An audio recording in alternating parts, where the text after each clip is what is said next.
Hello दोस्तों, आज मैं आपसे पहले ही कह रहा हूँ कि इस मूवी का ट्विस्ट आपको पागल ही कर देगा। मूवी में आखिर किलर कौन है ये आप सोच भी नहीं पाओगे, और जो आपने अपना खुराफाती दिमाग लगा के सोच भी लिया होगा ना, वो सही होगा ही नहीं। तो चलो चैनल को करो सब्सक्राइब और बिना किसी देरी के शुरू करते हैं। पहले सीन में हम देखते हैं कि एक लेस्बियन कपल सोफी और बी एक खेत में गुली गुली कर रहे थे। वहां से निकल के वे दोनों सोफी के बचपन के दोस्त डेविड के घर आए थे। डेविड खानदानी रईस था। बी को बिल्कुल अंदाजा नहीं था कि वो ऐसे आलीशान घर में जाने वाली है, इसलिए वो कार में वापस आई और डेविड के लिए एक गिफ्ट निकालकर खुद को शीशे में देखने लगी। लेकिन गाड़ी से बाहर आते हुए उसने गलती से मिरर लाइट्स को ऑन ही छोड़ दिया। पूल के अंदर सब जलपरी बनकर एंजॉय कर रहे थे, जिनमें ये था डेविड और उसकी गर्लफ्रेंड एमा। पूल में ही ग्रेग और उसकी गर्लफ्रेंड एलिस भी थी। सोफी वहां पहुंची तो एलिस उससे मिलने के लिए पानी से बाहर आई। वहीं पीछे से बी भी आ गई। तब सोफी ने बी को इंट्रोड्यूस कराया और वहीं सोफी की एक्स जॉर्डन भी वहां थी। बी और ग्रेग को छोड़ के ये सभी अमीर बाप के खोदे थे। बी ने डेविड को वो गिफ्ट भी दिया जिसमें सिर्फ सैंडविचेस थे। बी असल में ठेके की दुकान पर काम करती थी। ठेके का नाम सुन के ग्रेग एक बोतल निकाल के लाया और उस बोतल को एक तलवार से खोल दिया। ये करतब देख के वो सब इम्प्रेस्ड हो गए, सिवाय डेविड के। मौसम जानकारी के मुताबिक वहाँ बारिश आने वाली थी। मौसम ठंडा होते ही बी और सोफी कमरे में गुली गुली करने चले गए, लेकिन तभी वहाँ डेविड आ गया और बोला, अरे ठरकियो, थोड़ी देर बात कर सकते हैं। सोफी उसके साथ नीचे गई, जहाँ हमें पता चला कि डेविड ग्रेग को खास पसंद नहीं करता। एलिस को उसका बॉयफ्रेंड मतलब ग्रेग टिंडर पर मिला था। ग्रेग पहले मिलिट्री में था। डेविड ने बताया कि उनका एक दोस्त मैक्स भी पार्टी में आने वाला था, लेकिन कल ही उससे लड़ाई हो गई। लड़ाई में मैक्स ने उसकी आंखों को आलू बुखारा बना दिया। तब सोफी बोली कि क्या तुमने मेरे पेरेंट्स से बात की? असल में सोफी बहुत अमीर थी, लेकिन गांजा फूकने की वजह से उसके घर वालों ने उसे सारी प्रॉपर्टी से बेदखल कर दिया था। डेविड ने अभी तक उसके पेरेंट्स से कोई बात नहीं करी थी। वहीं जॉर्डन बी को समझाने लगी कि सोफी के मामले में थोड़ा सोच समझकर चलो। असल में जॉर्डन को बी बिल्कुल पसंद नहीं होती, क्योंकि सोफी एक टाइम पर उसकी गर्लफ्रेंड थी। बी नीचे आई तो देखा कि सारे मिलके मेरा मतलब रील्स बना रहे थे। बी कोशिश करने लगी ताकि वो उनकी दोस्त बन सके। शाम होते ही उनकी पार्टी शुरू हो गई, जिसमें सारे अपने पार्टनर्स के साथ चिपकने लगे। वहाँ अकेली जॉर्डन बची थी। वो भी मौका देखकर बी से चिपकने लगी। ये देखकर सोफी ने वो पार्टी ही रोक दी और बोली, कौन खेलेगा बॉडीज बॉडीज बॉडीज। वो सभी उस गेम के लिए रेडी हो गए। सोफी ने बताया कि इन पर्चियों में से एक एक्स नाम की पर्ची होगी। वो पर्ची जिसको मिलेगी मतलब वो किलर होगा, लेकिन ये बात वो किसी को नहीं बताएगा। किलर अंधेरे में सबको टैप करेगा और जो टैप हो जाएंगे वो लाश की तरह गिर जाएंगे।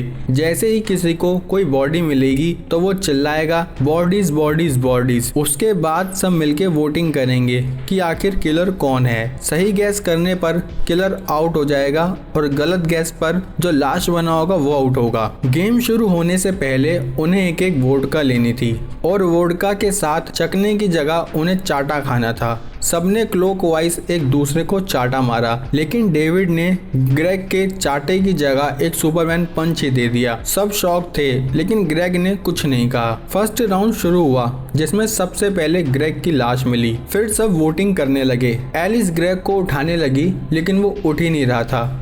सबको लगा ग्रेग मर गया, लेकिन तभी डेविड ने अपनी बोतल से ग्रेग की बोतल को टक्कर मारी और उसकी सारी एक्टिंग निकल गई। उसके बाद वोटिंग के बीच डेविड ग्रेग की टांग खींचने लगा। ग्रेग को काफी गुस्सा आ रहा था, लेकिन वो हंस के वहां से चला गया। उसके बाद चीजें और पर्सनल होने लगी। तभी एक बात निकल के आई कि एमा और डेविड गुली गुली नहीं कर पाते। डेविड इस बात से गुस्सा होकर चिल्लाने लगा कि ये सब बातों के बारे में पंचायत करने की क्या जरूरत। सबने उसके इस बिहेवियर से उसको ही वोट दे दिया और वो गेम से आउट हो गया, जिसके बाद वो गुस्से में वहां से चला गया।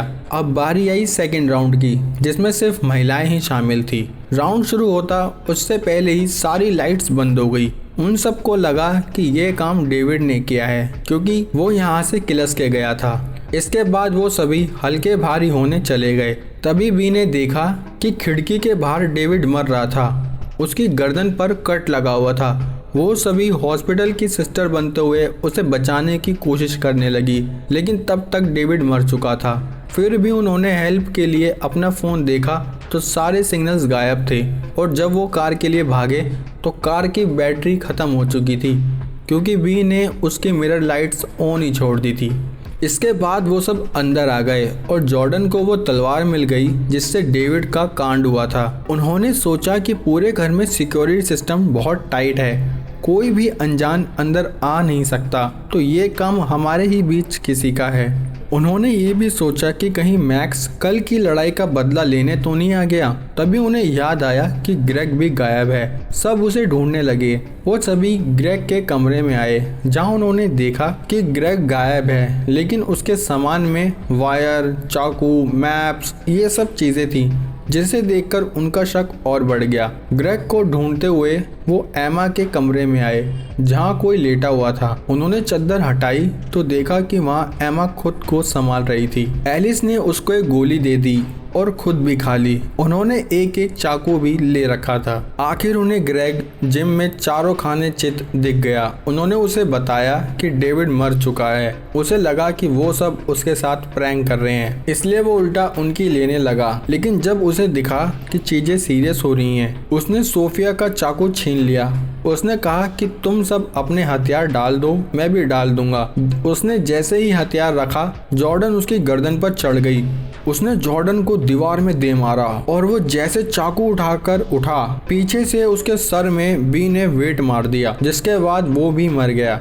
वो सुकून की सांस लेने लगे कि आखिर किलर मर गया। पर एलिस बी से बहुत नाराज थी कि उसने उसके बॉयफ्रेंड को मार दिया। टेंशन के माहौल में सोफी ने भी थोड़ा गांजा फूंक लिया। गांजा फूंकते ही उसने एमा को सुनाना शुरू कर दिया। एमा जो सदमे में थी, अपने कमरे में चली गई। गांजे का थोड़ा सा नशा उतरते ही सोफी एमा से सॉरी कहने उसके कमरे में गई, जहां एमा का इमोशनल ब्रेकडाउन हो रहा था। इसलिए उसने एमा को एक गोली दे दी।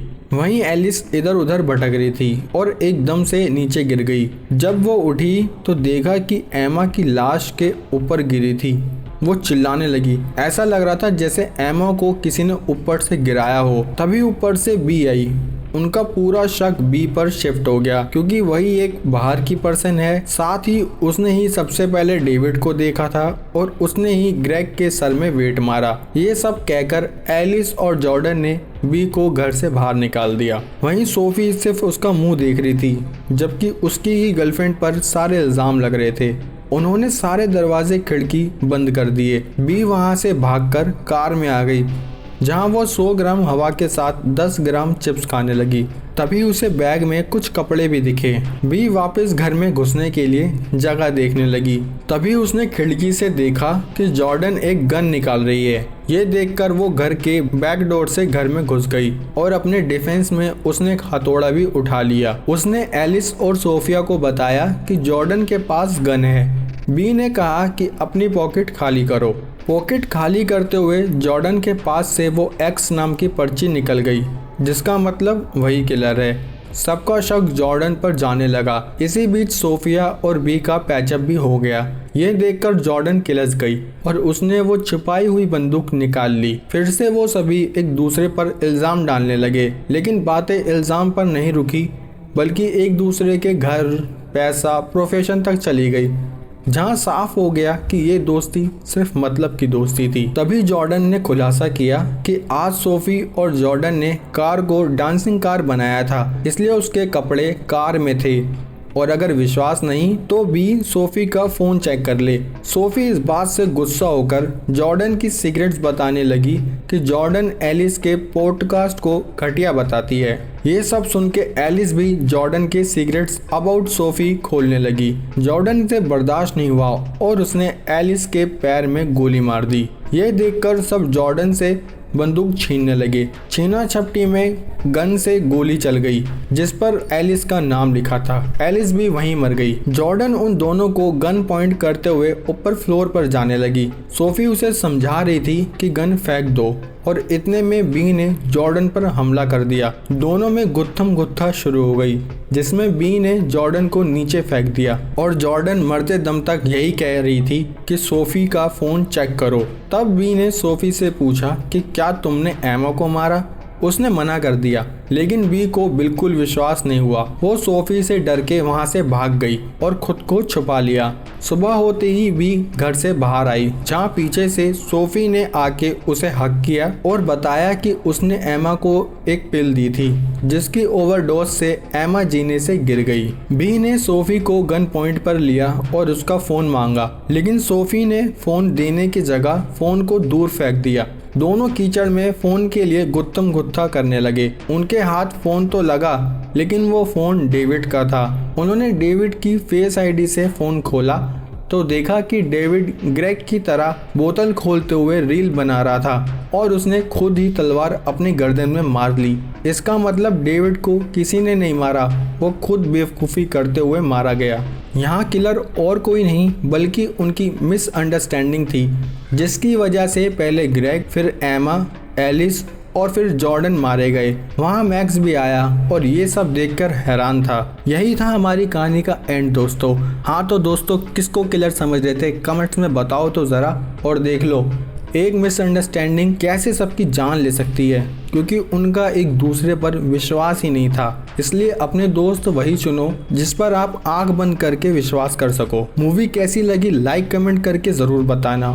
चैनल को सब्सक्राइब तो कर ही लेना। मिलते हैं हमारी अगली वीडियो में, तब तक के लिए जय हिंद।